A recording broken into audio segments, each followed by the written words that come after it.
Hey, my vibrations. It's V to the I to the B to the mother of 5E. And I come to give you part 3 of chapter 2, the power of intention. I'm going to give you the last intention, the last couple pages of this chapter till we move to chapter 3. So part 3, chapter 2. Number 7, the face of receptivity. This is how I imagine the seventh face, the receptive face of intention. It's simply receptive to all. No one and no thing is rejected by the receptive face of intention. It welcomes everyone and every living thing without judgment, never granting the power of intention to some and withholding it from others. The receptive face of intention means to me that all of nature is waiting to be called into action. We only need to be willing to recognize and receive. Intention can't respond to you if you fail to recognize it. If you see chance and coincidence governing your life and the world, then the universal mind of intention will appear to you as nothing but an abnegation of forces devoid of any order of power or power. Simply put, to be unreceptive is to deny yourself access to the power of intention. In order to utilize the all-inclusive receptivity of intention, you must produce within yourself an intelligence equal in affinity to the universal mind itself.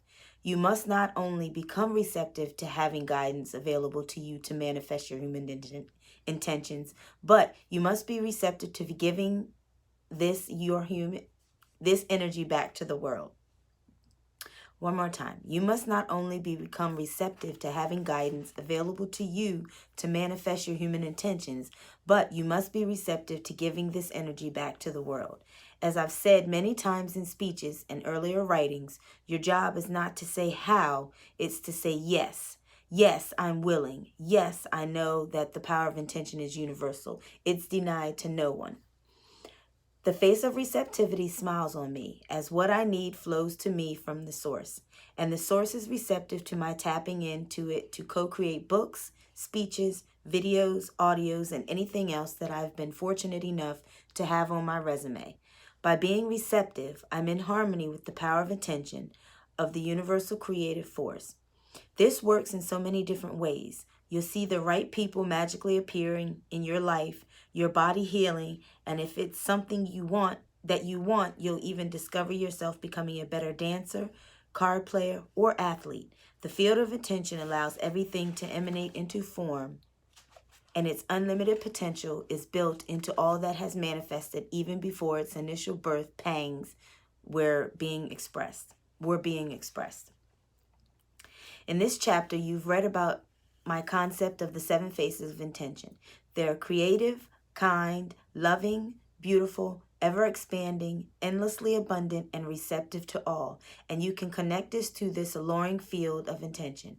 Here are 5 suggestions you can implement now to put into practice the essential messages in this chapter. 5 suggestions for implementing the ideas in this chapter. Number 1, visualize the power of intention. Invite your visualization of the field of energy, which is the power of attention, to appear in your mind. Be receptive to what appears as you visualize your concept of this field of energy. Even though you know it's invisible, close your eyes and see what images you receive.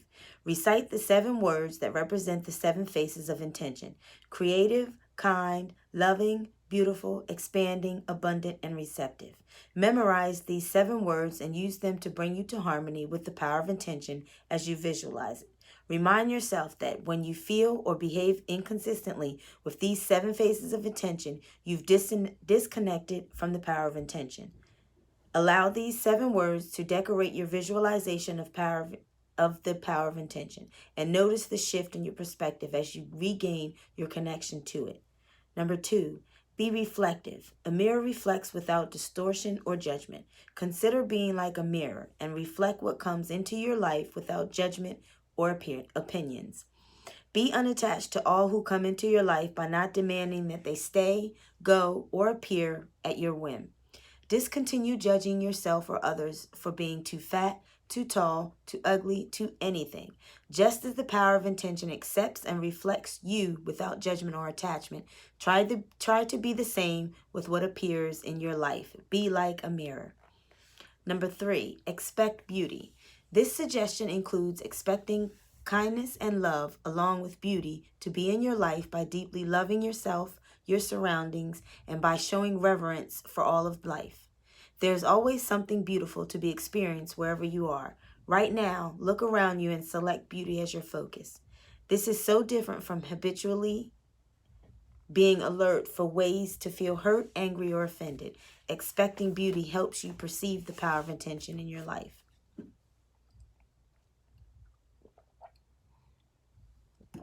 Number 4, meditate on appreciation. Cherish the energy that you share with all living beings now and in the future, and even those that have lived before you. Feel the surge of that life force that allows you to think, sleep, move about, digest, and even meditate. The power of intention responds to your appreciation of it. The life force that's in your body is key to what you desire. As you appreciate your life force as representative of the power of intention, a wave of determination and knowing surges through you. The wisdom of your soul, as it responds to your meditation or appreciation, assumes command and knows every step that must be taken. Number 5, banish doubt. When doubt is banished, abundance flourishes and anything is possible. We all tend to use our thoughts to create the world we choose. If you doubt your ability to create the life you intend, then you're refusing the power of intention. Even when nothing seems to indicate that you're accomplishing what you desire in your life, refuse to entertain doubt. Remember, the trolley strap of intention is waiting for you to float up and be carried along. Shakespeare declared, "Our doubts are traitors and make us lose the good we oft might win by fearing to attempt." And Ramana Maharshi observed, "Doubts arise because of an absence of surrender." You may well choose to doubt what others say to you or what you experience with your senses, but banish doubt when it comes to knowing that a universal force of intention designed you and got you here. Don't doubt your creation from a field of energy that's always available to you. In the following chapter, I offer what may seem to you to be unusual methods for polishing the connecting link between you and this enthralling energy field we're calling intention. All right, so there you go. And oh gosh, I'd have to read that all over again. What I'll do is I will stick those 5 suggestions down in the description box for you. Well, I'm not going to put the whole paragraph. I'm just going to put visualize the power of intention, be reflective, expect beauty, meditate on appreciation, banish, and banished out. So I'm just going to put those 5 suggestions there. I'm not going to go through and read the whole thing again.